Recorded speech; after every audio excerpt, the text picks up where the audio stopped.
So this is a box that I bought in Afghanistan, and I tend to keep my stuff here from the military. This, obviously an Afghanistan flag that's in there. We have some money, UAE money, I guess. This is what you wear on your cap badge when you first start at the basic training.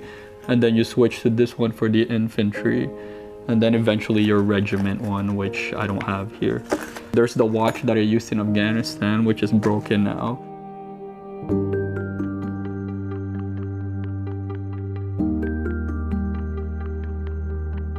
My name is Mark Castillo. I'm a retired Canadian Force veteran. I retired as a corporal. I spent 6.5 years with the Royal Canadian Regiment, and I spent 7 months in Afghanistan within that time frame. I was born in Philippines. I came to Canada when I was 9 years old. It wasn't until the 9/11 happened with the Twin Towers that I was like, hey, I don't want Canada to be living in fear. I want to be there and making sure that we live as Canadians do, and I love this country. Nobody should be doing that to us. So that's when I decided to join and showed more interest in the military. When I got accepted to the military, we were actually in Las Vegas with my family. And my parents didn't know at that time, but only my siblings knew. So, and I got a voicemail saying that, yeah, I'm in. And I think that was around October. And then I was leaving in January. So it didn't give us much time to really let everybody know. The training center is in Quebec, Saint Jean. That's where most of the basic training is for the majority of the military. I have this coin. They give it to us when you go to on tour, I guess. So at the back of it, it says the tour, and it says here Op Athena. That's where my daughter got her name from, and it says Charles Company, the company that I was with, Road 09.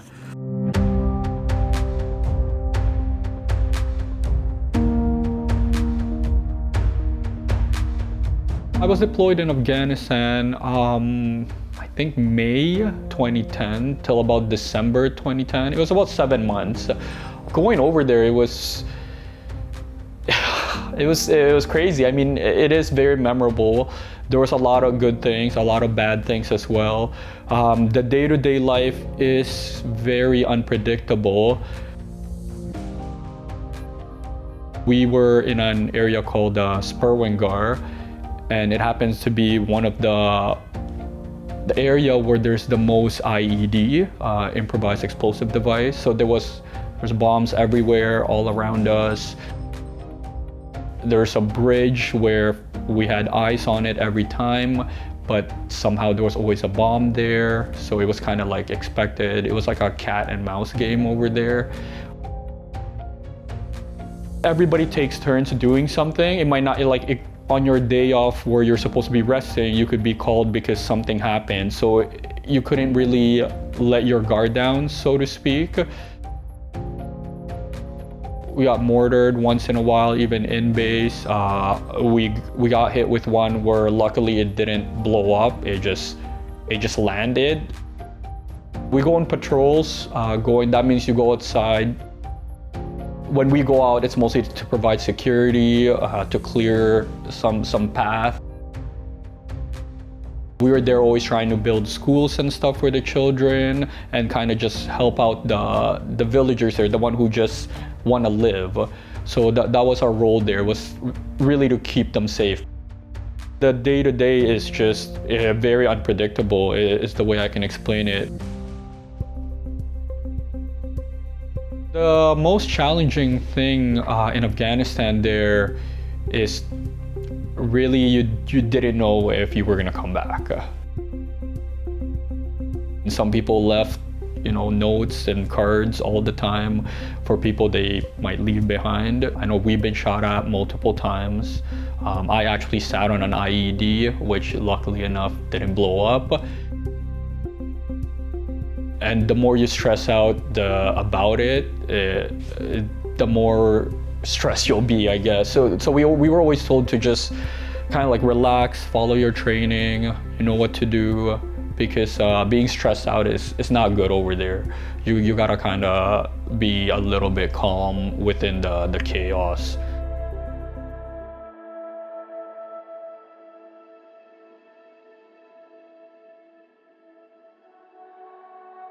I got back from Afghanistan December 2010. I spent the rest of the time up in Petawawa, still with RCR, still in the infantry. And I got out 2014.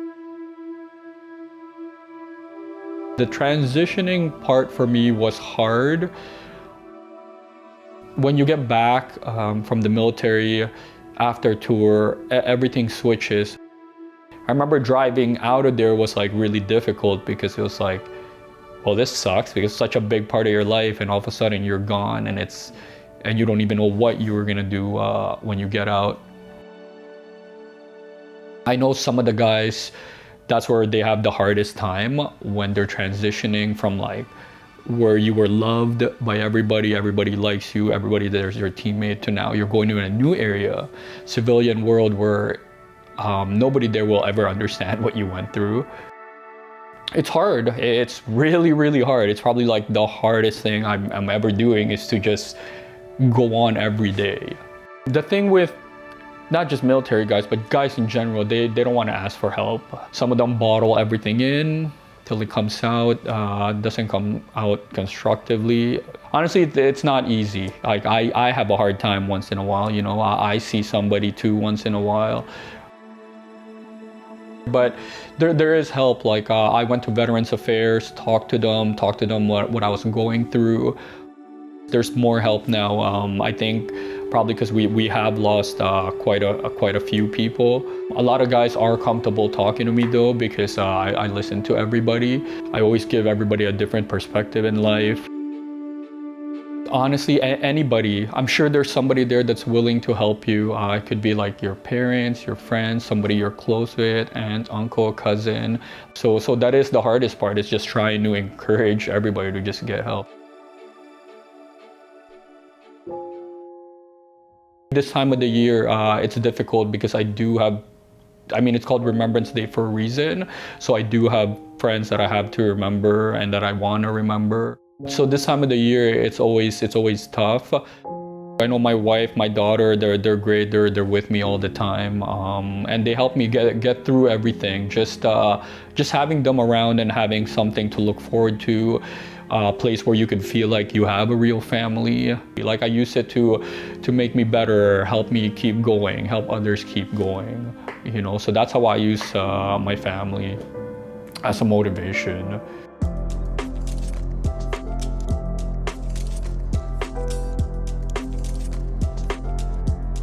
I try to spend my life in the present moment. So I'm there, and we're always doing stuff with the family, swimming, skating. My daughter's in French immersion. She's good. She parle français. We kind of made it a bucket list to visit a new country every year. So I do that. So I have something to look forward to, you know, in the future. I do volunteer for Historic Canada as a guest speaker. I go to a bunch of schools. I go to not just schools, but other stuff, even corporate stuff. Just keeping busy and enjoying life exactly the way that I would want people to live. That's how I'm trying to live. When you go overseas, you get a medal. So my medal's right here. It's the campaign star that everybody gets when they go to Afghanistan. And I have this bar because it kind of means that you went there for more than 6 months. So if I have any advice for anybody or any new to Canada, especially Filipinos, it's going to the military is a great career. I know my wife we've even talked about it, because I mentioned if my daughter wants to be a dentist or a doctor, they'll pay for all your schooling while you're getting paid. I mean, I don't know what's better than that. Number one thing is obviously teamwork. Like that is our biggest thing there. And that's important when you get out into the civilian world. Discipline as well, because honestly, they're just big on discipline there. So you become very disciplined. Integrity is another thing you end up taking away there. Perseverance, just keep going, the no quitting. The best thing is that everybody knows you're military, so they know you have the discipline for it.